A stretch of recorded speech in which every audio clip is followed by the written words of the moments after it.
Hey, Jeff, I got something to tell you before we get going. Yeah, you have something very important Yes. you want to bring to our listeners' attention. Our good buddies over at Lollygagger FX. Yes. He's part of the Boutique Builders United, and it's a group of builders and podcasters, and they want to donate a bunch of gear, T-shirts, and stuff like that to a raffle. It's called the River Raffle. Raffle River, excuse me. River, okay. And I'm going to put the link up on the site with this show. With today's show. Yeah. And it's basically relief for the Hurricane Harvey victims in Texas. In Texas, okay. Yeah, and everybody knows that another one came through, so I'm sure they're probably going to do another thing. But for right now, this thing lasts until September 30th. Okay. If you guys listening out there could go out there, just check it out. Click on the link, and that'll take you over to them and, do what you can do, man, because these things don't go away. I know the news, they show it. We have 5 days of it, and then they just disappear. Mm-hmm. But all the carnage is still there, and it doesn't go away in a day. No. It's or months. A week or a month. Or it's insane amount of cleanup and time, and these people have had to relocate. You imagine your house has been destroyed. You have nothing to go back to. And if you don't have people that are close or that can help out, you're kind of at the mercy of the Red Cross and, companies like that. So right. So this is a worthwhile thing. Go to the site, check it out. I'm sure there's online bidding for all this stuff. Yep. Do what you can, man. Yeah, Do man. what you can. And now we're going to bring you our show. Today's show is brought to you by Zipcar.com. Earn $25 of free driving credit at www.joinzipcar.com/AAA. Now, on with the show.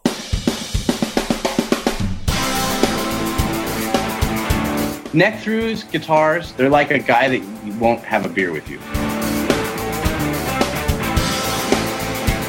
I want to hear what's pushing the notes.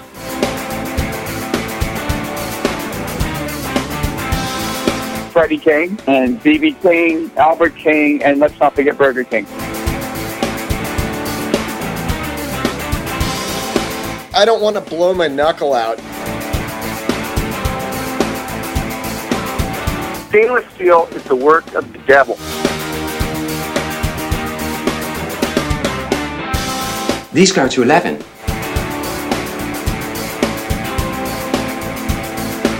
From the East Amplification Tone Labs in Baltimore, Maryland, it's the Amps and Axes Show.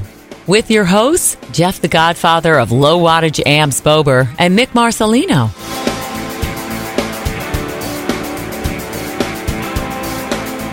Well, good day to you, Mr. Bober. Good day to you, Mr. Marcelino. Yeah, it's going to be a good one today, brother. Yes, it is. Yeah, man. And I just wanted to just say, hey, look, the numbers are really reflecting you guys are stepping up, and we really appreciate it. That's right. We couldn't do it without you and your friends, don't forget. That's exactly right. And after today, you're going to want to tell everybody that you heard it here first. That's right, because I'm looking forward to today's, man. I'm looking forward to talking with this guy for sure. Yeah. A first for me, too. So, I'm sure it's a first for somebody else. So we're gonna take a pause for the cause and bring you our guest of the week, the one, the only, Mr. Frank Gambale. Hey, this is Michael Sterto, guitarist for Lou Gramm, and you're listening to Amps and Axes. Zipcar, baby. Drive cars by the hour or day with gas and insurance included.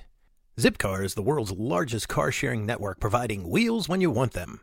Customers pay only for the time they actually use the vehicle and have no responsibility for additional costs and hassles associated with car ownership. Zipcars are interspersed throughout local neighborhoods where they are parked in reserved parking spaces and garages within an easy walk where members live and work. Like car owners, customers can choose when and where they want to drive. So, to earn $25 of free driving credit, go to joinzipcar.com/AAA. Again, that's joinzipcar.com/AAA to earn free driving credit. Come on, man. It's Zipcar. All right, and we are back as promised, because we keep our promises here, with the one and only Mr. Frank Gambale. Frank, how are you? And let me start off by saying it's such a pleasure to have you on the show. It's my pleasure to be here. Thanks for having me. It's let me tell you, Jeff. I always have my stories. You got a story. We have the master list, and I was like, I gotta get, just literally the king of sweep picking and economy picking. We just had to get him on, and he's a busy man. So we were back and forth a lot on the emails, and it was one of those ones where, get back to me in August, and I'm like, oh man, I'm like, oh. So, but look at this, now we got him on. It's gonna be awesome. Yeah, well, I was on tour, man. I'm sorry, I was working. It's quite all right. Traveling fool. Well, when he said you're a busy man, I would hope so. Yeah, man. Because it would be a damn shame if that talent sat and gone to waste for any length of time. I appreciate it. Thank you. Big fan, fan. So, Frank, I don't know how familiar you are with the show, but I'm going to do with you what I do with all our guests. And yeah, it won't hurt a bit, I swear. I'm ready. I'm sitting. Okay. Oh, good. We're gonna take a trip in the Wayback Machine and find out where Mr. Frank Gambale came from, was born and raised, and what got you into this wonderful, wacky world of music. So let us get a little Gambale history. All right. I was born and raised in Canberra, Australia, which is the capital of Australia. There's your trivia info for the day. There you go. And it's a small town, really. It's about 300,000 people, just southwest of Sydney, about 3 hours by car. And it was a beautiful place to grow up. And I grew up in an Italian family of immigrants. And so I was first generation Australian. It was great to be right in the middle of two worlds, the English world and the Italian world. And it was great to have both cultures right full on, And I was lucky. I had two older brothers that really got into guitar in their kind of, like beginning teens. And I was the youngster. Actually, it was probably a little before that. But, I started playing at about 6 years old. And, wow. And I just wanted to be like my brothers. They were jamming away on Hendrix and Clapton and all that stuff. And I went, wow, that's cool. I wanted to. And were they getting the girls? Not at that point. Not at that point. When they got into their early teens, they were more interested in girls and football and all that stuff than guitar, which meant that, me being too young for all that, I just kept on practicing when they had all their distractions, And so consequently, I was really the only one that followed through. Wow. Although I did play with my brother, my oldest brother, Nunzio, in a lot of bands before I left for the States. He was the bass player in all the bands that I was in there. So, and he was the consummate businessman, which he still is. He's going to be like the next Bill Gates pretty shortly. He's got a new company that's going to change the world. But that's a side story. Even back in the day, I saw those tendencies where he was the guy booking the band. He was the guy organizing the PA, the truck, the everything. He was like Mr. Organ. I just showed up and played, which was cool.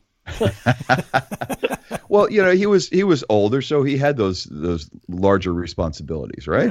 Yeah. And he took them on rather well. And we always had cool gigs. We were going all over Australia. It was really fun. Wow. Now, do you remember what any of the band's names were? I'm sure you do. Well, the first band was a band called Quasar. And then it was followed by a group called Night Flight, which was, we borrowed that from a Brecker Brothers tune. Oh, nice. Title. And we went on to we were like the guys playing disco. When disco was big in the end of the 70s, none of the bands in Australia really wanted to play that. They went, no, I'm not going to play that. We're rockers, And so we just saw an opportunity because I was kind of into funk. I didn't mind funk guitar, and even the disco beats didn't bother me that much. We were just looking for the hip stuff, So we were playing Earth, Wind, and Fire, and oops, I'm sorry, I got a what it's called. No, there we go. Sorry, I'll turn my phone off. That's a good idea. I thought I actually thought that was the beginning to an Earth, Wind and Fire song that you were starting to play. So it's all good. Well, it's the beginning of a lot of tunes, actually. That's the telephone. And so, we found the hip stuff to play, and we got lots of work at that time because, there were lots of discos appearing everywhere. And the union was quite strong at the time and says, man, you got to have live musicians. So we would do these 6-hour nights where it was half hour on, half hour off with the disco, exchanging with the band. And, with a lot of the bands, the clubs were cringing because they'd still be playing rock music, and all the folks wanted disco. So they'd disappear off the dance floors, and, it just was bad, bad air. And so we were playing disco stuff so that, people could go on dancing, and it was a real eye-opening and learning experience for me playing 6 nights a week, 6 hours a night, a lot of gigs. Did a lot of gigs as a youngster. I really started playing professionally at about 13. So they used to have to smuggle me into clubs and promise that I wouldn't drink, Right. Wow, that's great. And that was with at least one of your brothers? Yeah, that was always with my oldest brother. My middle brother kind of got into other things. He was more into cars and stuff. So he was a mechanic. He'd take cars apart and put them back together for fun, which I didn't find to be much fun at all. Too much grease and all that. I don't know. It's each man to his own. Absolutely. It's funny, Jeff. It obviously shows the difference. If he was from Scotland, it would be AC/DC. But his family came from Italy, so it's like, this really incredible jazz fusion thing. It's like the Italians, they do it a little bit different, I guess. I guess so, a little more operatic. Yeah. I was really more into the pop stuff as a youngster, and I really thought, I remember when I left for the States in 82, there was this huge wave of Australian bands making it huge on the international stage. I mean, the list is as long as your arm. Australian bands like AC/DC and Men at Work and Little River Band and In Excess. Bee Gees, Olivia Newton. It just went on and on and on. And I thought, when I was coming or deciding to come to America or not, I was going, well, maybe I should just move to Sydney, because I was in a little country town. It was time to either go to Sydney or go completely abroad. But my tastes were evolving at that point, and I was really kind of getting into the fusion music too. And most of my favorite fusion music was being recorded in LA. So I went, I'll just go straight to LA. Been ever since, Well, obviously that was a good move to make. Yeah. You didn't have to waste time in Sydney and then decide to come to LA anyway. Well, I might have ended up in one of those big pop bands for all I know, because that's kind of the music I was playing at that time. I was doing a lot of dance stuff and pop music in the bands that I was in. I wasn't really playing a lot of jazz or fusion back then. That's like taking a howitzer to go hunt a squirrel, though. You know what I mean? that would almost be like wasted talent, having you in just a regular pop band. Putting an ant with a sledgehammer. No, I love, I still love pop music to this day, and I don't poo-poo any style of music that's good. In fact, my latest record, the one that's out, and the next one that's about to come out in January, I've put a group together called Soul Mine. And it's all vocal music. It's all, I'm getting back to singing. I sang lead or, was one of the harmony parts in all the groups I was in as a kid, and I've sung on many of my records back through the years, but I'm really returning to that. So I really enjoy mixing all the stuff that I know. And I have no problem playing music that is, easier to palate, Yeah. I've never wanted to be an esoteric jazz musician. That's just not my intent at all. I do love to play jazz and fusion but I also really enjoy what I'm up to right now. You know, I've done a lot of fusion records, as you probably know. And so I'm just tapping back into some of my earliest and favorite kind of music and writing songs. Really enjoying that process right now. So that's really refreshing to hear. Oh, yeah. It really is. I mean, because you're just so incredibly off the charts good at the fusion thing, but to have someone with your ability go to something and enjoy going to something that's far less technical and getting as much enjoyment out of not only hearing it but playing it, that's really refreshing. That's very cool. I mean, I never really lost touch with that stuff. I mean, I can listen to Police or Earth, Wind and Fire or Steely Dan. There's a ton of bands I love to listen to. I can listen to Olivia Newton-John hits and really enjoy it. Or the Beatles, or, I could go on and on and on. Jethro Tull. All the groups that really inspired me as a kid that I still love and listen to. And at the end of the day, when I sit and I've got, a few minutes to listen to music in the car, it's 99% of the time it's vocal music. So I can blast it away while I'm driving, top down, and sing along, just like anybody. And so I finally come to the realization that that's really the kind of music I want to do at the moment. Not that I'm going to have any less guitar on there. Some of the solos on my latest record, which is coming, are some of the best solos I've ever recorded in my book, that are really tasteful and perfect for the tune, but still going to take you on a little joyride, but more contained in in a song, inside of a song. In the breaks, little fills, and then a solo in the middle, and then probably stuff on the end as well is been the format. But in case in a song that's really a cool song too, so it's really the best of all worlds for me.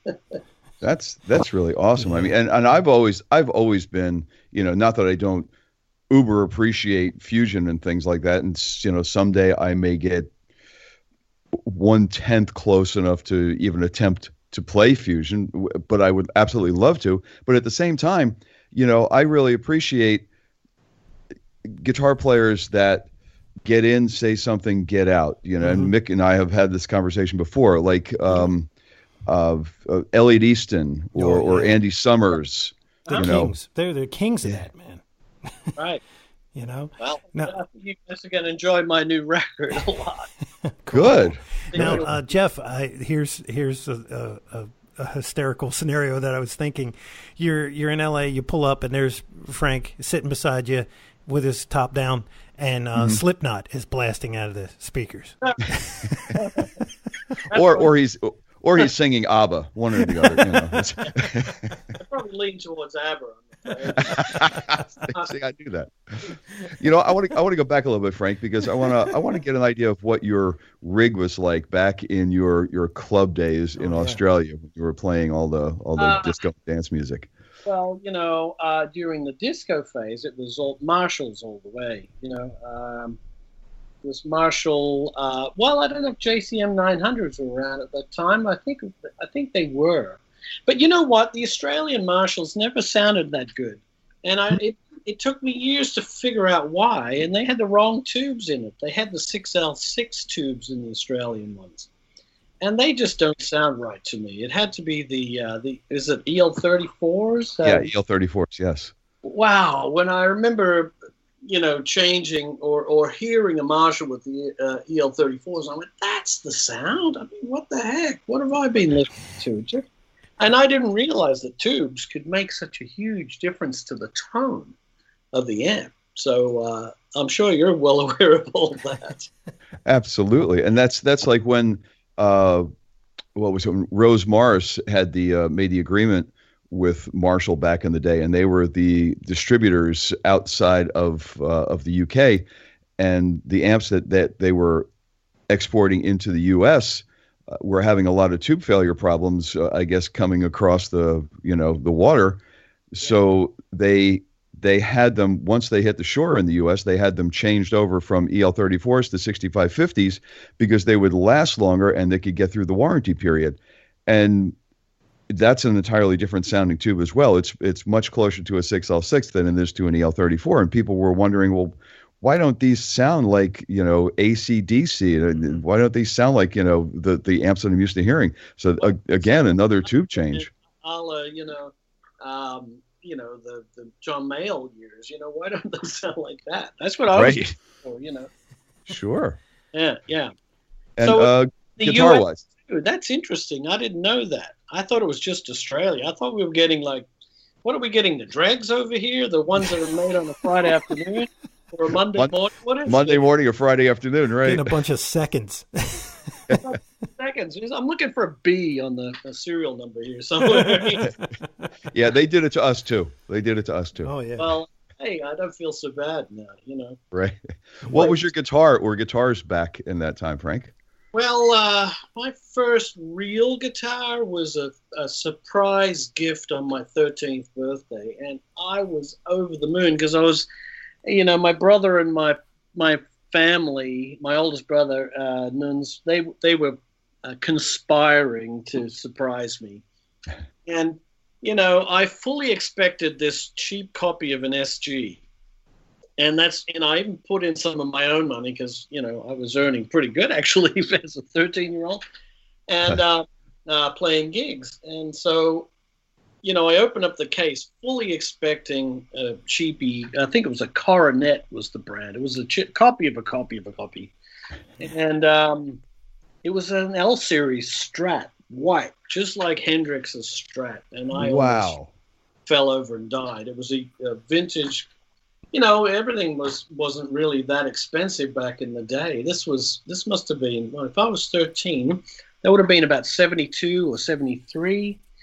So it wasn't that old a guitar, really, at that point. It was mid-60s, And there was a lot of, and I think they bought it for like $1,000 or $800, something like that. Anyway, I was floored. And that was my main axe for a long time. And then eventually I sort of got more into Les Pauls, and I bought a lovely Black Beauty mid-60s and a gold top Les Paul with the mini humbuckers, like a deluxe. Yeah. Mm-hmm. Those guitars served me well for a long time too, and pretty traditional. And then I ended up getting another Strat, so I'd have both sounds because I kind of start.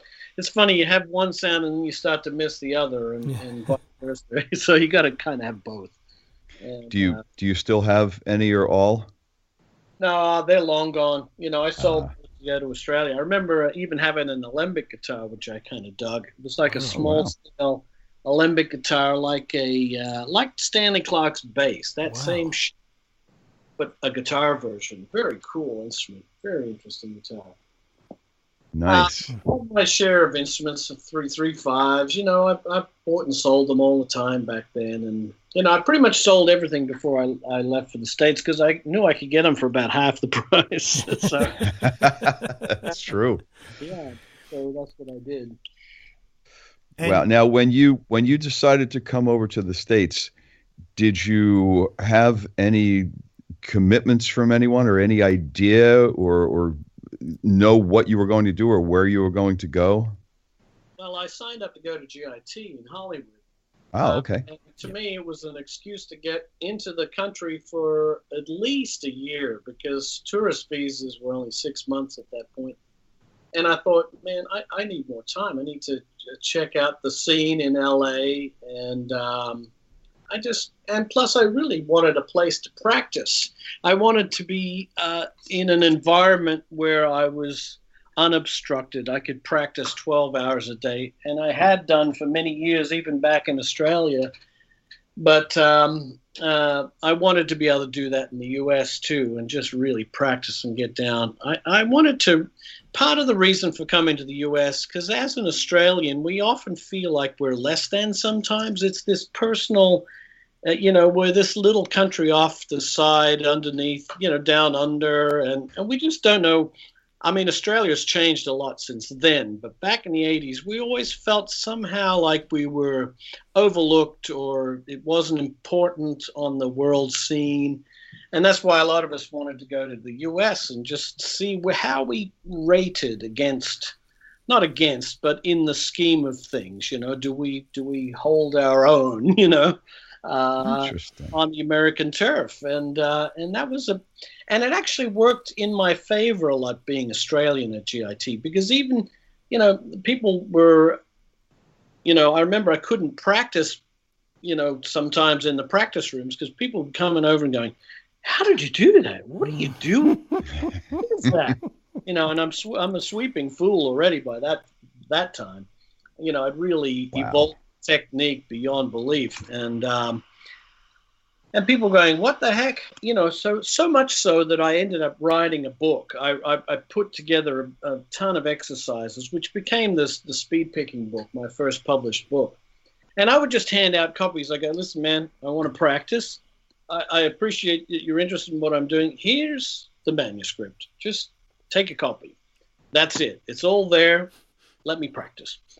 You know. Wow. And then the monsters came alive. It was just great, you know, just to have something to give them. Here, look, this is what I'm doing. Now leave me alone. No disrespect, of course. You know. Of course. And so, but being Australian helped, because even if they didn't know my name, they go, "Oh, you know that Australian guy? Have you heard him?" Mm-hmm. You know, because I was the only Australian guy there. So until they learned my name, they were just calling me the Australian guy. You know.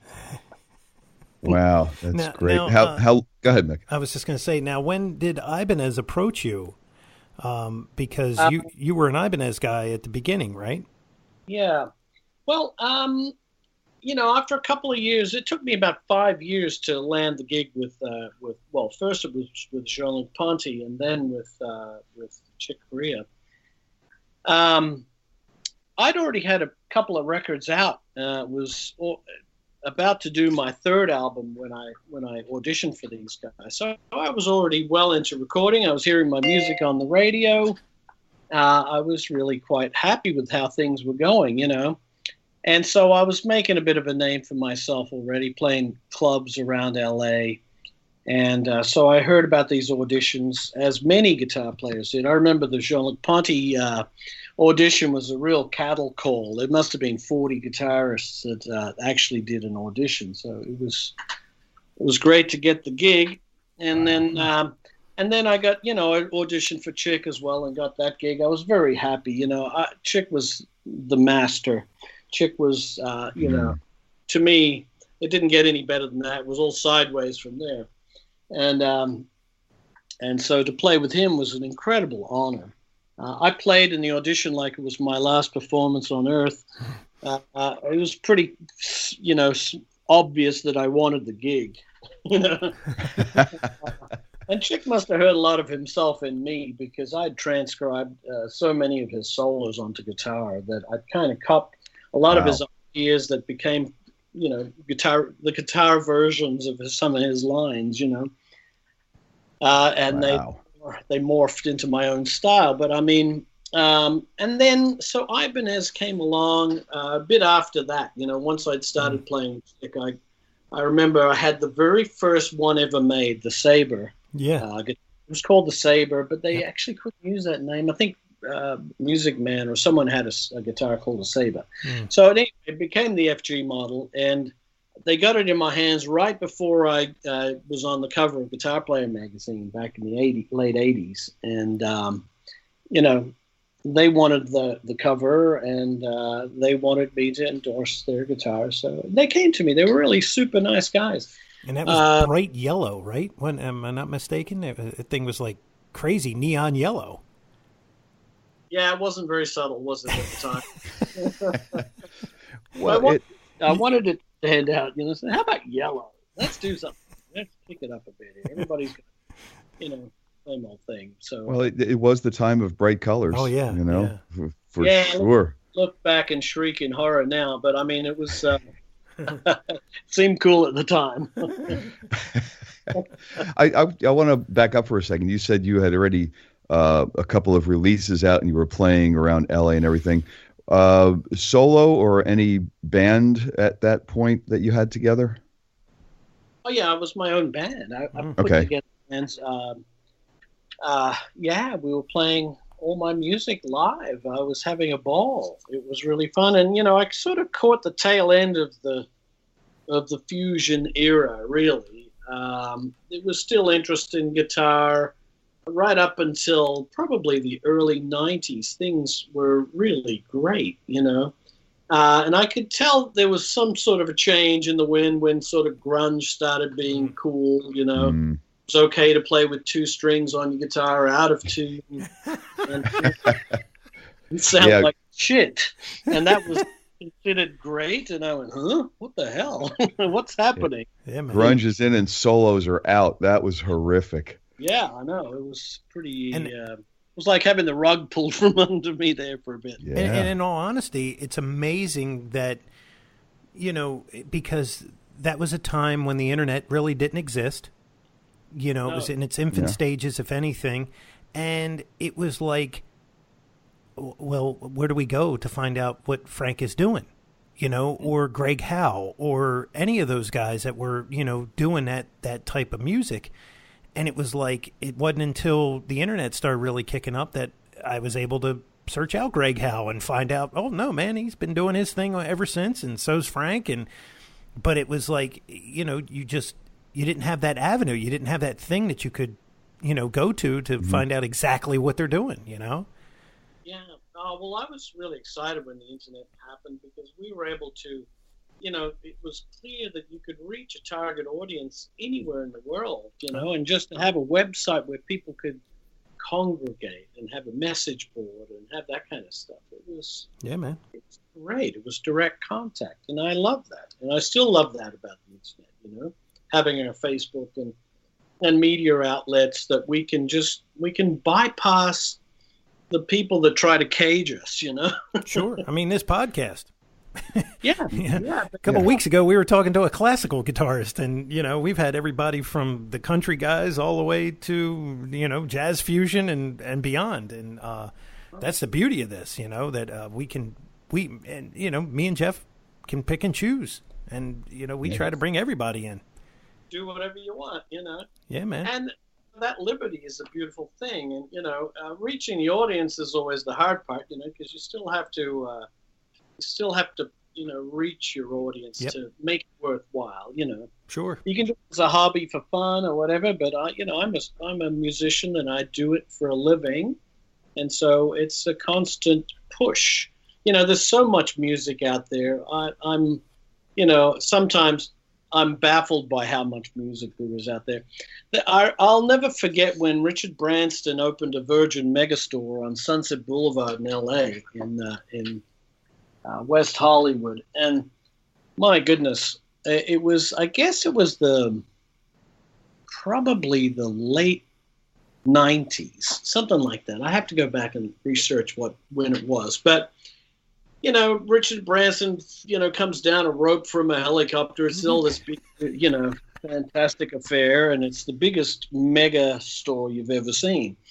And I'll never forget walking in there and walking the entrance. It's this huge place. It seems to go up forever. And I just fell on my knees. I went, how the heck is anybody going to find my album in there?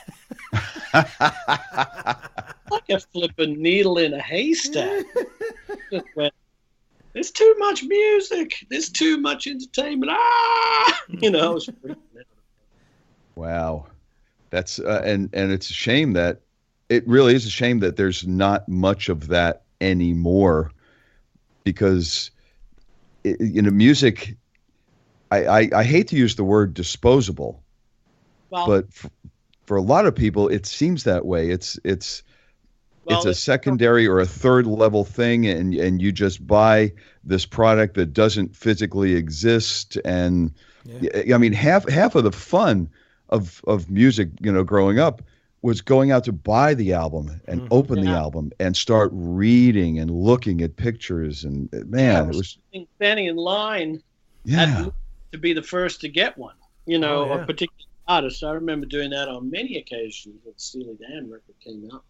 But, it's like with any commodity. If there's too much of it about, price goes down, the value goes down. It's not rare. It's not special. It just doesn't seem to be much of anything at the moment.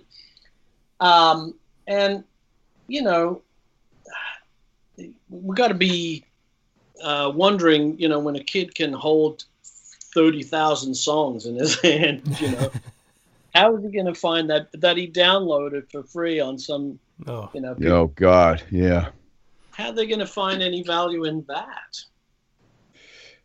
Yeah, I don't see a lot of value being placed in music by a lot of people anymore. Yeah. It's you always had your music guys and your sports guys. And to the sports guys, music didn't mean a whole lot. And to the music guys, sports didn't mean a whole lot. But now it's like it's this thing that it's this entity that doesn't even physically exist anymore. So it's hard to assign any kind of value to it. And then, God, Mick and I have had this conversation so many times about the sense of entitlement. It's like, well, it's out there on the internet. Yeah. It should be free to everybody.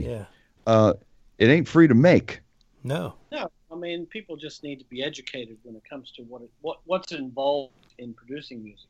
What's involved in producing good music, because you need artists that have really worked their skill. I guess it's a hard argument to make. Art is one of those things that is totally subjective. And, something that might stink to you is just the best thing they've ever heard to someone else. And that's the thing that drives me insane. Yeah. I could be playing for 100 years on guitar and be the greatest guitar player on the planet, but it doesn't mean a thing if you're into DJs.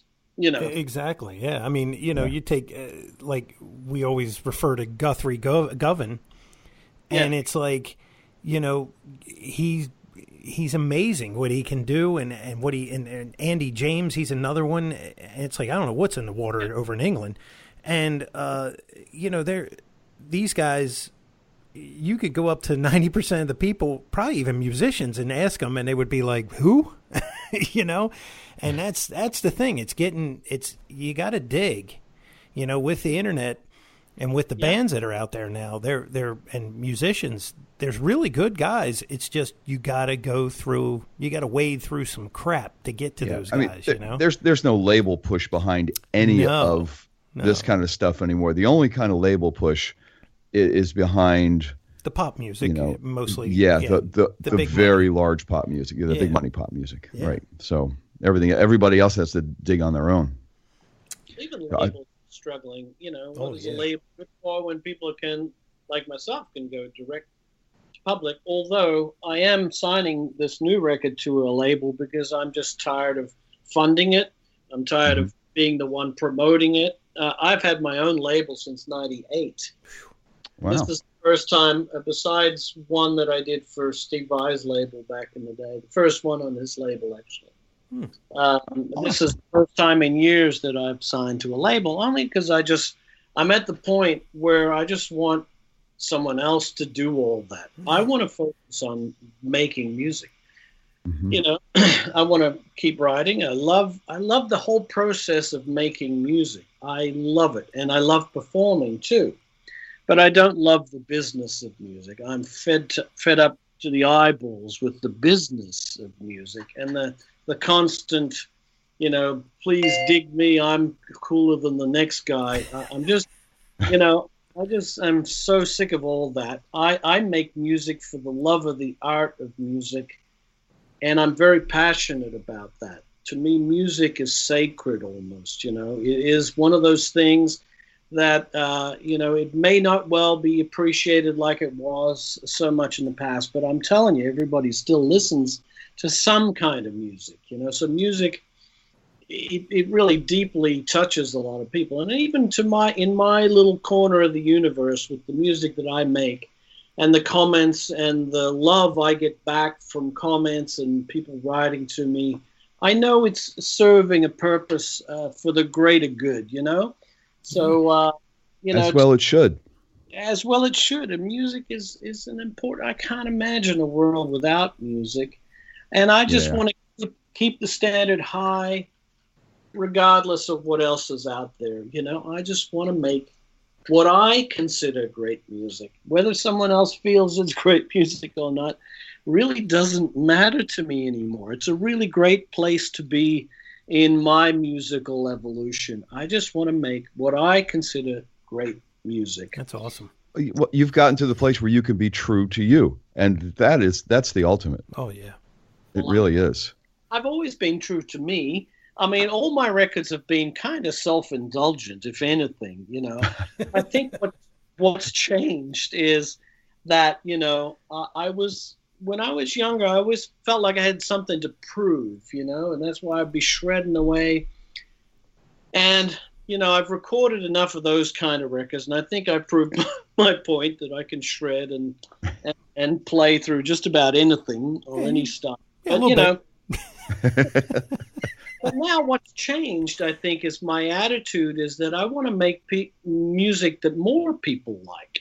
So, and I want to use all the knowledge. My musical knowledge is just as important to me as my guitar playing, Conceptually, harmony, writing cool chord changes, stuff with a twist, and music that more people are going to like. What's wrong with that? I'm totally into that. If Paul That's awesome. Right, I want to hold your hand. I mean, I can stand up there and sing and play anything as long as I have that conviction that it's exactly what I want it to be, and hopefully reach a wider audience. I'm all for that.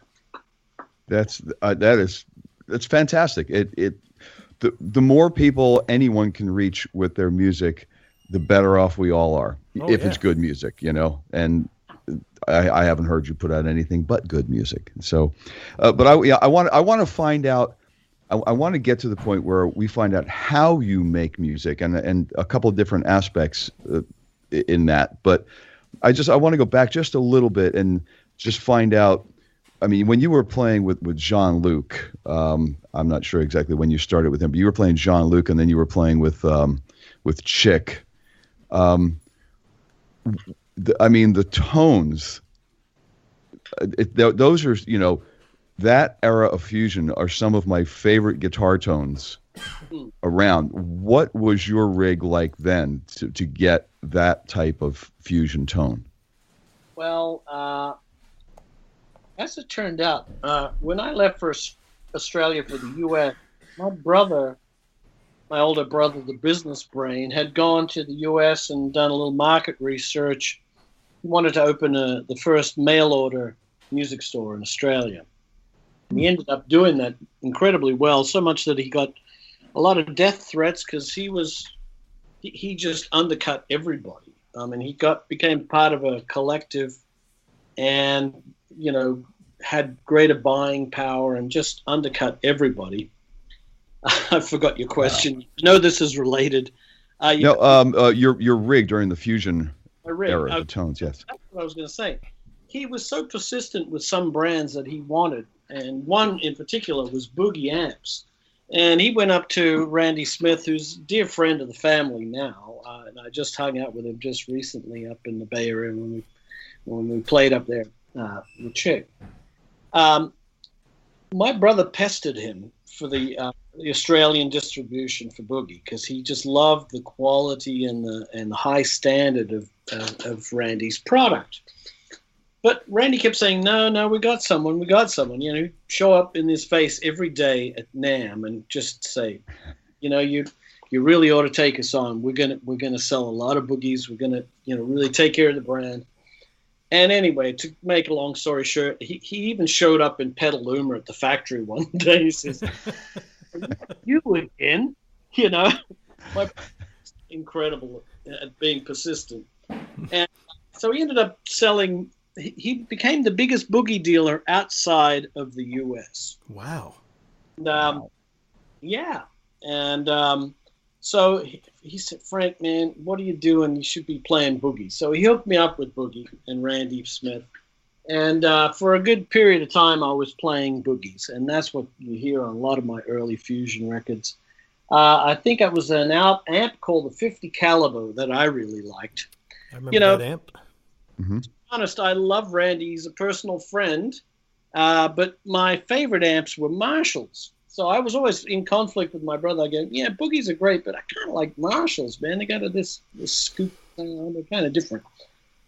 And he was going, nah, come on, try this, try that. And I ended up finding the 50 caliber. I liked it a lot because it sounded more towards a Marshall than it did a boogie.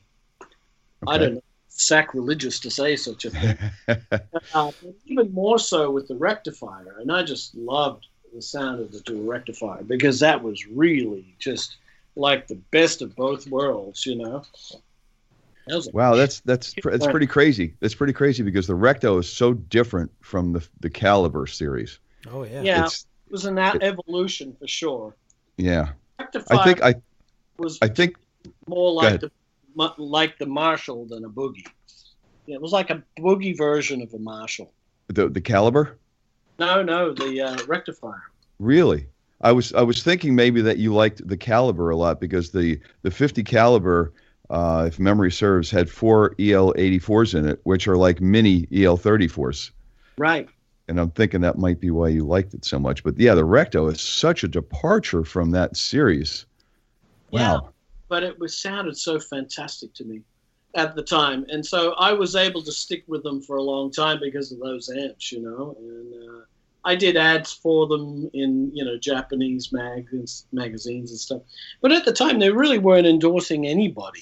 They didn't really have endorsers. They were just, you know, it was a boutique-y brand still, pretty much at that time. They were selling a lot of amps, but they really weren't taking on endorsers until much later. Yeah. So I got in early, I think. I think Carlos was the earliest one, but you know, you're right. You know, what guitar did you pair with that? Well, I was playing my Ibanez FG models. We made 4 different models over the years, and so they were really lovely guitars, very slim, very light, and they looked so thin, like they'd almost be fragile, but in reality, the center core of that instrument was quite thick. It was a good 2.5 inches thick mahogany. Wow. It's just that it tapered at the edges and it made it look kind of raised-like, you know. Yeah. But beautiful sounding guitars. You know, I used to mess around with the pickups and stuff and see what was possible, humbuckers, whether it was, you know, 2 singles and a humbucker or, you know, the mini humbuckers and stuff. I've experimented a lot with the pickups. And so, yeah, they were great sounding guitars. And it was a good match with the boogies at the time. And I guess the radius of the fretboard probably fit your shredding style well. You know, your sweeping and everything. Quite flat, which I like. They were a little wider, and the neck, the thickness of the neck, they were really thin. Mm-hmm. People, man, there's hardly anything here. It's like minimalistic. Oh, yeah. Their new Prestige line is like a 2. I mean, it's just crazy how thin they are. It's almost a little too thin. Yeah, well, that's the same guitar, essentially. Yeah. We probably issued them. And then, Jeff, see, I bought my Carvin, and all of a sudden, I'm like, oh, look at this. Frank is an endorser for Carvin, now Kiesel guitars. Yeah. And I was like, and you've got like a hollow body version, right? Well, let's step back a little bit. There was a guitar company in between. There was Yamaha, which released a model called the AES-FG, which is quite a rare guitar. You see it on eBay every now and then. It was a very complicated guitar to build because of the requirements that I was laying upon them. So much so that Yamaha couldn't make this guitar in any of their factories. They had to make it at Fujigen, which doubled the price of the guitar. And so it was a bit of a flop in terms of the market, but man, is it ever an incredible instrument. And in the development of that guitar, we could have patented. There was one thing that we did out of necessity that we could have patented because it was a creative step that hadn't been done on any guitar before. Wow. And that, I'll describe it a little bit to you. The way the neck, it's a bolt-on neck, but I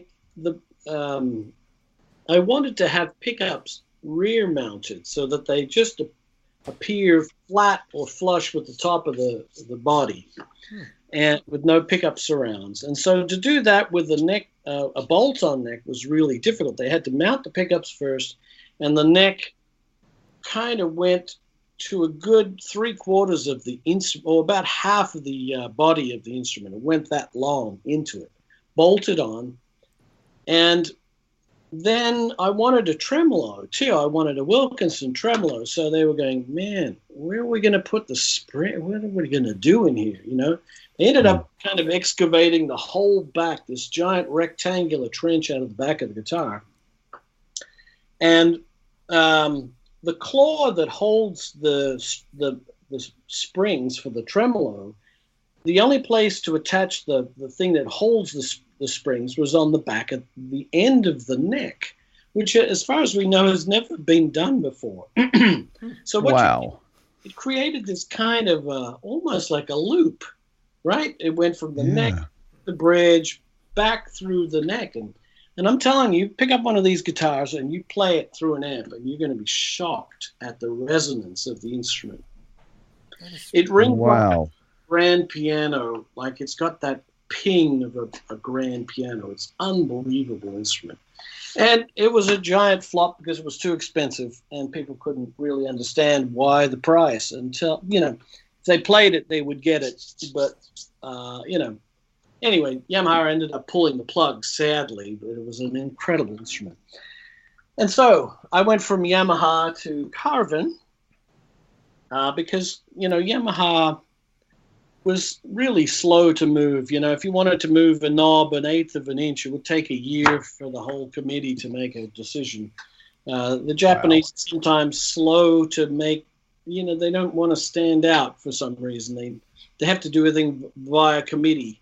And so it just took forever. So I got frustrated, and I went straight over to Carvin, and we developed this beautiful, you know, let's just say it's chambered nowadays because it doesn't have F holes anymore. You can opt to have it with F holes, the FG1, and but my latest ones don't have the F holes, and it looks very cool.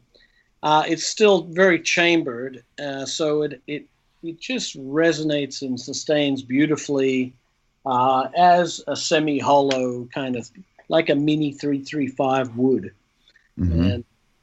And it's a lovely, lovely instrument. And I've been proudly playing it. I just love them. Every one that I have is the finest piece of machinery I could ask for, you know. I love that when I play an instrument, I don't want to think about the instrument. I don't want anything about the instrument to detract me or distract me from the performance, you know. And these guitars are just so perfect that I am transported, you know, beyond the instrument when I play it. And that's really important to me. I don't like to fight with an instrument. I like it to be as though it's a part of my arm, you know.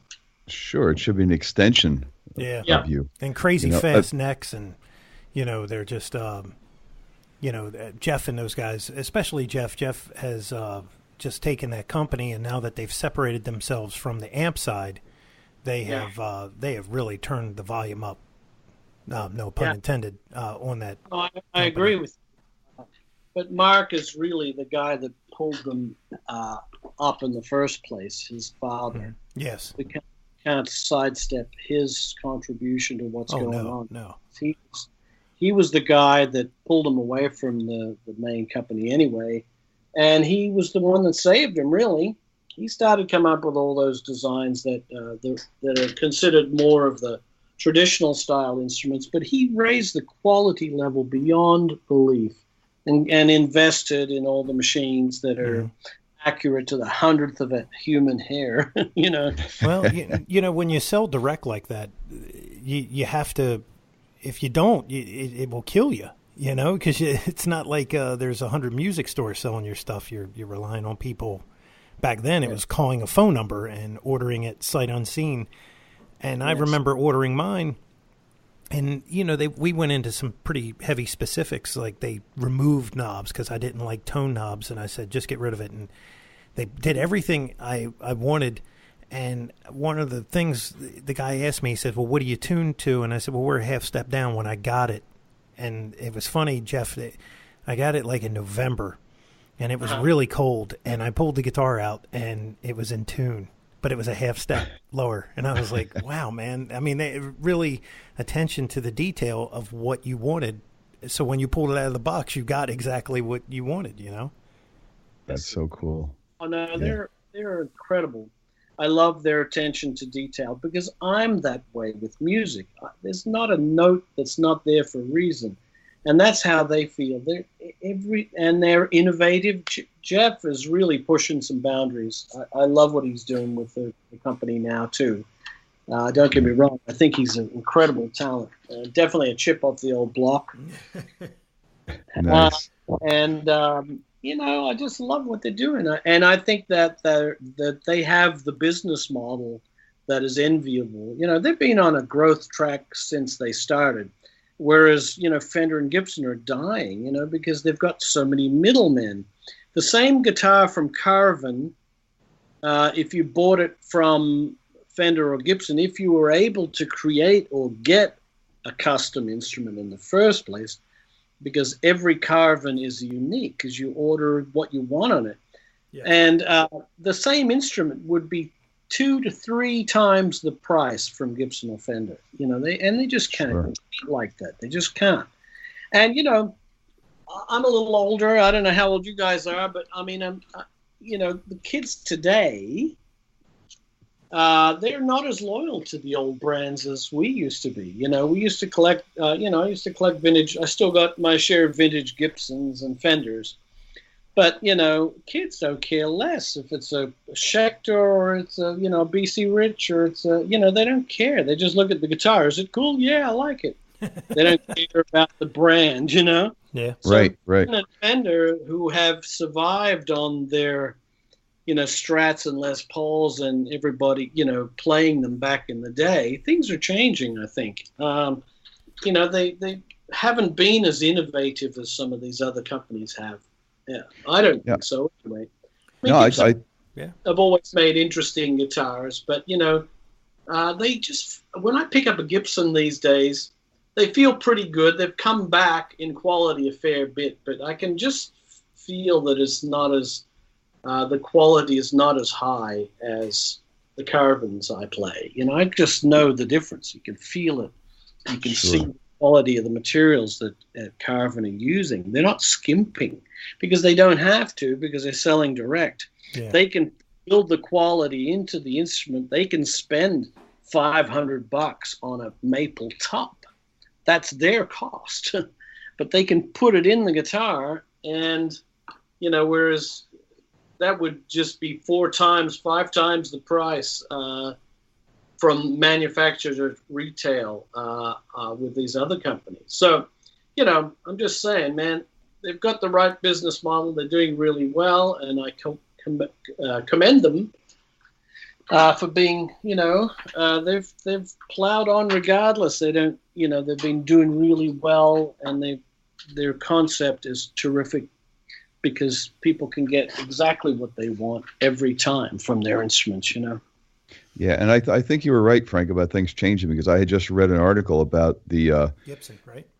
No, actually about Generation Z, you know, the newest generation of people we have in this country, the Gen Zers, and they are far less brand loyal than anybody in the past.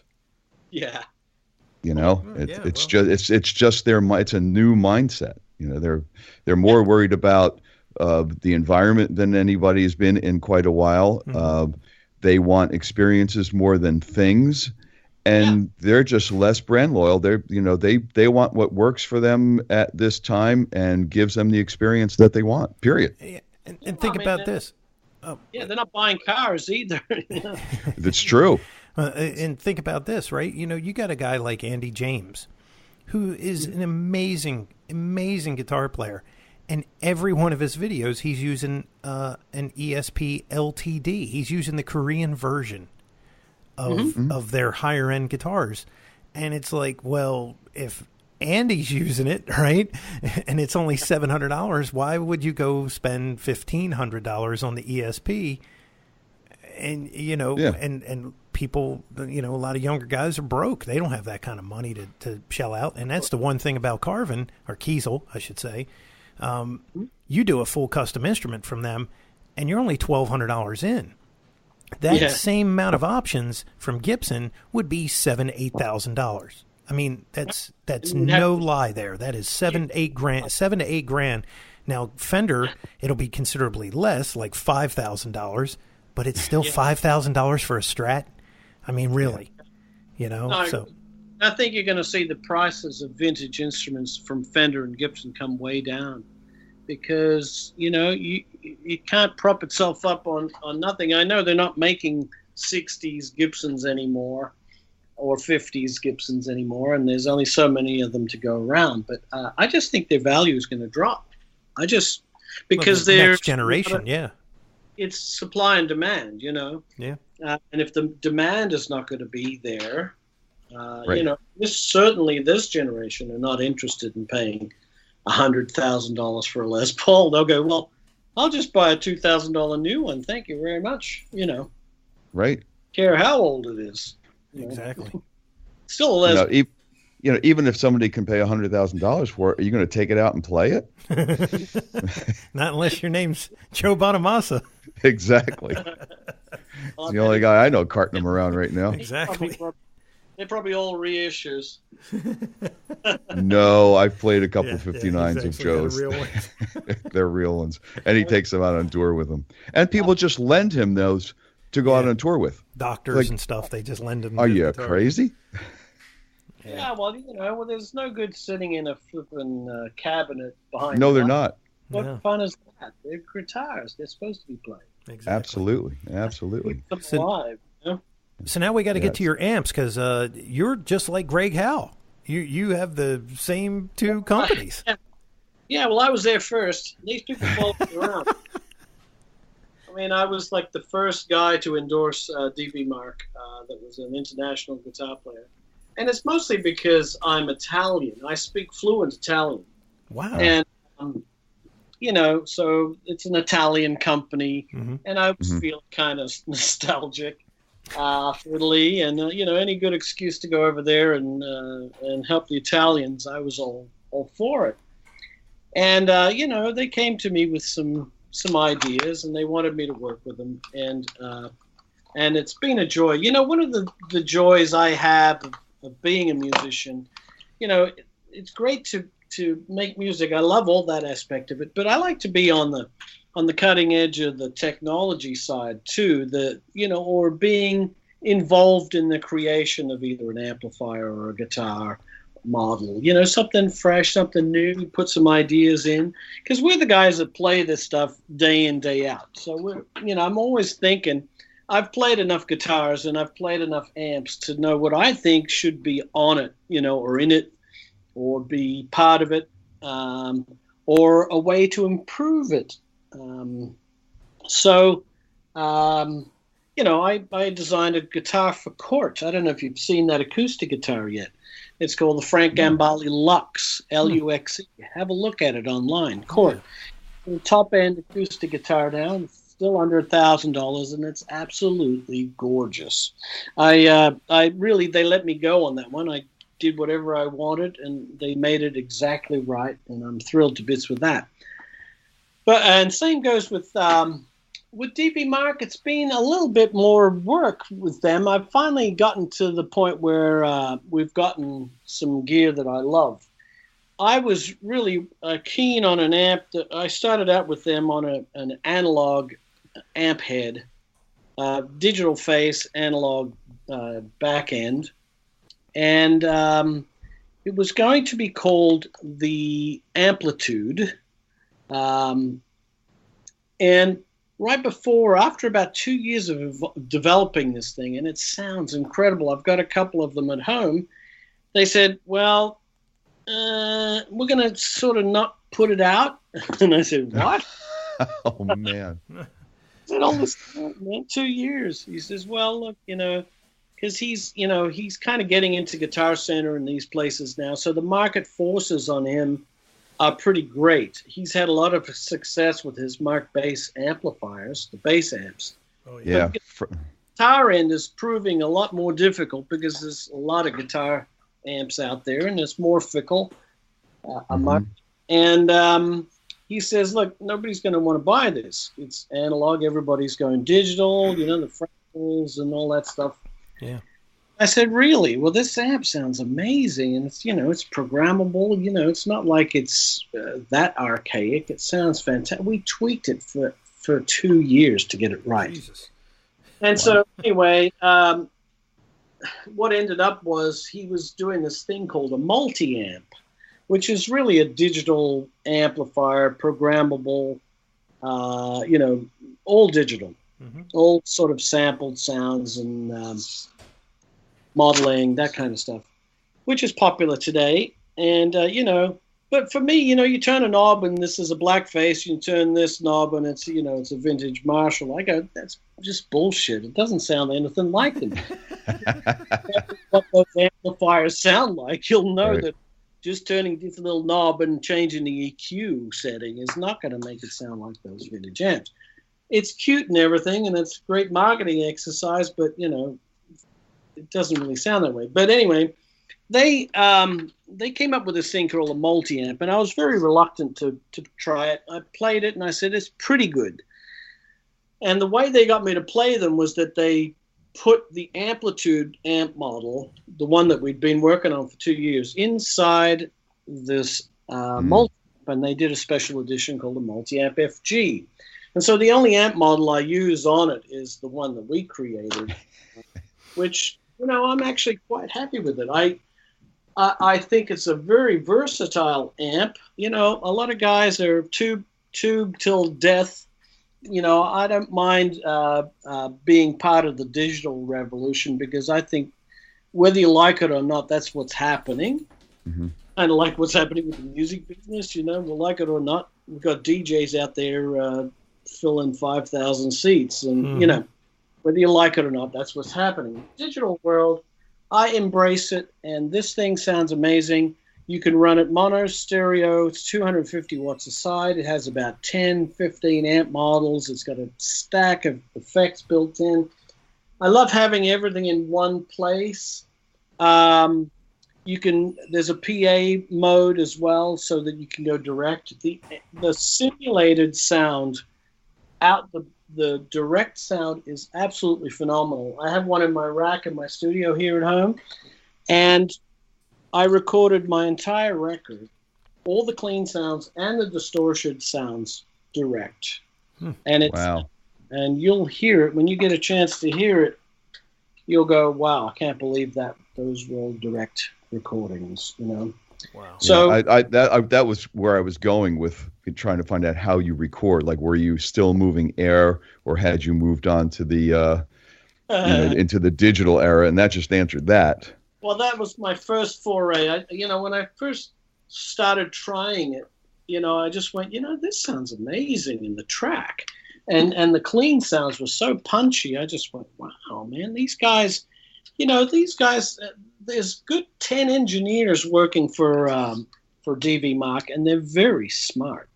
They've just got the sampling or whatever they're doing to recreate digitally what I love from a tube amp or air. Is impressive.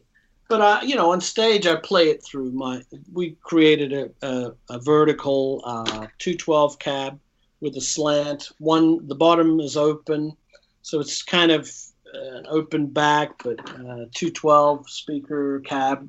I use 2 of those live, and I just love the way it sounds. I'm very happy with the multi-amp FG. And they're getting into these little micro amps now. They're tiny. They're like a little square box, and it's not programmable, but man, they sound mighty. I mean, DB has always been an innovative company. I remember a good friend of mine helped bring in the bass line years ago, Yeah. And they were the first ones.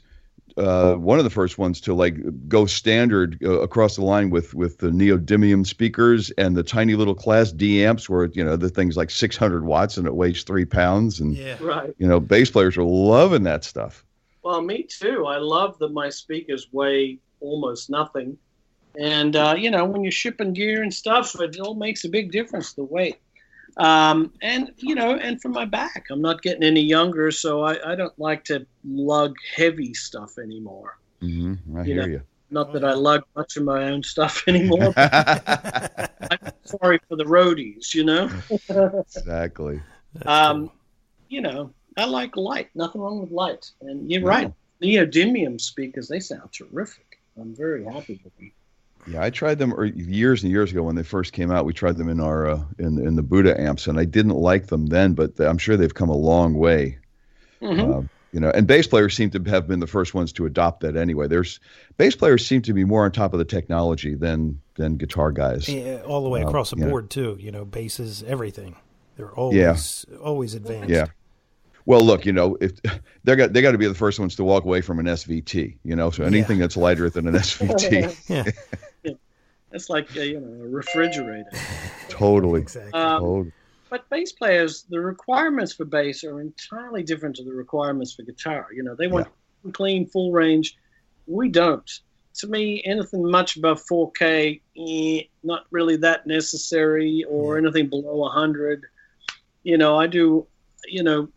I've worked with them on their speakers a lot, and so they've finally tweaked in some what I consider good sounding guitar speakers, because, convincing them to the fact that I don't want full range from a speaker for guitar. I don't. Mm-hmm. Right. I want a very focused range that is, heavy in the mids, heavy in the low mids, and not much above 4K. Anything above that, you don't. I mean, as a guitar player, I don't know. Just for a distortion sound, that is, Yeah. Mm-hmm.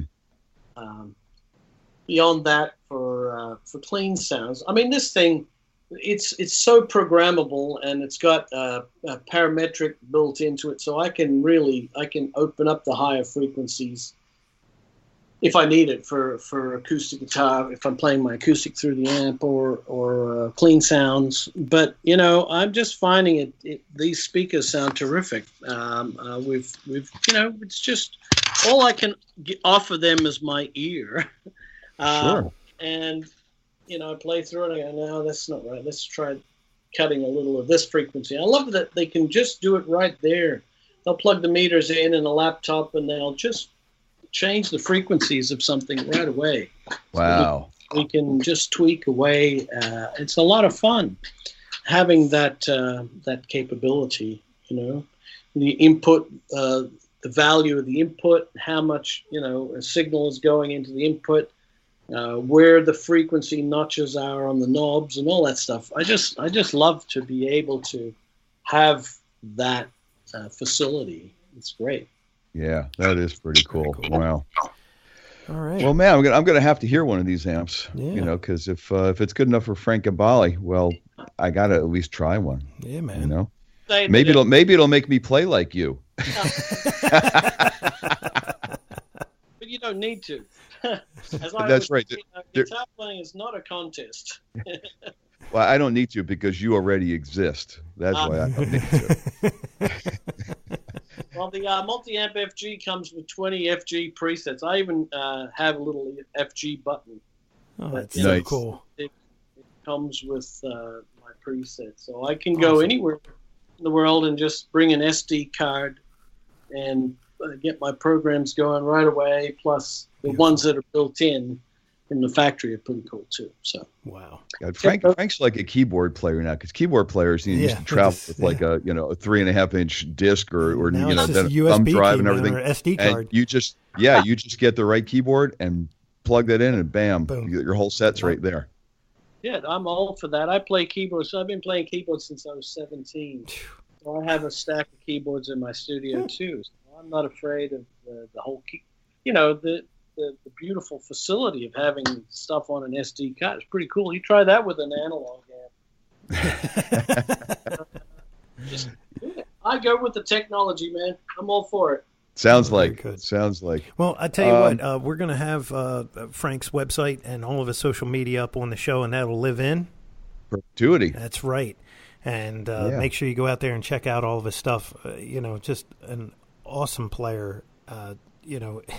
Just literally, if anything, just the economy picking is the greatest thing ever.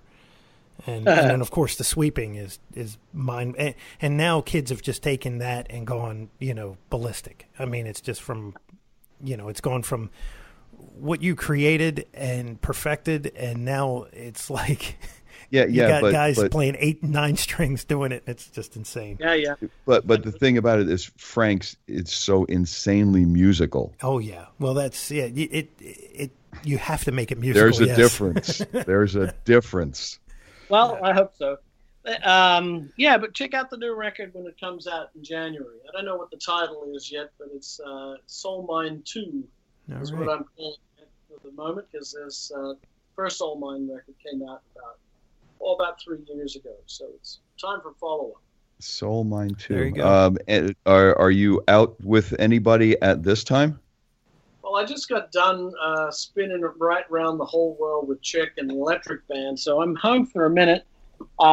October, I have a short tour with my my Soul Mine band in Europe, and a bunch of clinics to do for Court to promote the new acoustic guitar at the end of that month, and then just gearing up for the release. I'll be shooting more video for my my online guitar school in November. We usually get together for 2 days. 2 times a year, 10 days to shoot video content for my online school, which is frankgambaleonlineguitarschool.com. Some cool stuff up there, too. I don't know if you've had a chance to see that website yet, but been putting up some cool courses there for guitar players the world over. Nice. Frank, will you be out at NAMM in January? Well, I haven't missed one for 33 years. God willing, I'll be there to make it 34. Take that as a yes, and we will look you up. There. That's right. Yes. Okay. Yeah, I think I'm going to be performing there. I think DV Mark want to do one of the nights in one of the ballrooms. So, there you go. Oh, nice. Might put my Soul Mine band together for that. So very cool. I'll have to shoot him an email. Remind him. Yeah. We got to come out and check you out, man, for sure. We'd love to. Yeah. All right. Sounds good, guys. All right, Frank, thank you so very much for your time. It's been an honor and a pleasure. Thank you. Mine too. You stay well, guys, and good luck with the show. As a special offer to our audiences, warbyparker.com will give you a 5-day home try-on complete with 5 pairs of glasses to choose. Just go to warbyparkertrial.com/AAA to get a free 5-day home try-on. Warby Parker makes buying glasses online easy and risk-free. Their home try-on program allows customers to order 5 pairs of glasses to be shipped directly to them, where they can try them on in the comfort of their own home. For every pair of glasses sold, Warby Parker distributes a pair of glasses to someone in need. Warby Parker makes buying glasses fun, easy, and pain-free. Warby Parker keeps their styles highly curated, fashion-forward, and extremely wearable, while including high-quality lenses and coatings at no additional cost. Warby Parker makes your experience completely risk-free and free shipping all around. Visit warbyparkertrial.com/AAA to begin your free home trial-on experience today. And there you have the story. Yeah. Sweetheart of a guy, man. Sweetheart of a guy. What a great guy. And, he's the master, man. I mean, what do you say? There's there's a lot of guys out there, of course, but he did so much at the beginning of his career that's changed a lot of guitar players that don't even know it. You can just go online right now and watch stuff from when he was just out with Chick, and Return to Forever. And it's like, oh man, I always loved Demiola with Chick Corea. That was the first time I had gotten introduced to Return to Forever, was when Demiola was with him. And, I thought he was some kind of alien because I'd never heard anybody play like that before. You know, just his Frank. Then his staccato stuff. And Frank, you know, Return to Forever have had a bunch of different guitar players in the stable over the years, and the thing about it, they're all their own kind of player, yet they all stay true to that particular type of style that is the Return to Forever guitar player slot, you know. Oh, yeah. And Frank is just amazing in there. It's just yeah, man. All right, brother. Well, so until next time, my friend. Well, because who knows who we're going to have next week. That's right. I'm Mick Marcelino. I'm Jeff Bober. And we're always saying, onward.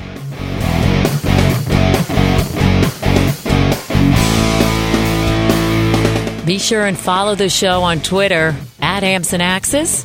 Also, make sure you like the show on Facebook. For news, comments, and everything else, visit the webpage ampsandaxescast.com. Thanks for listening.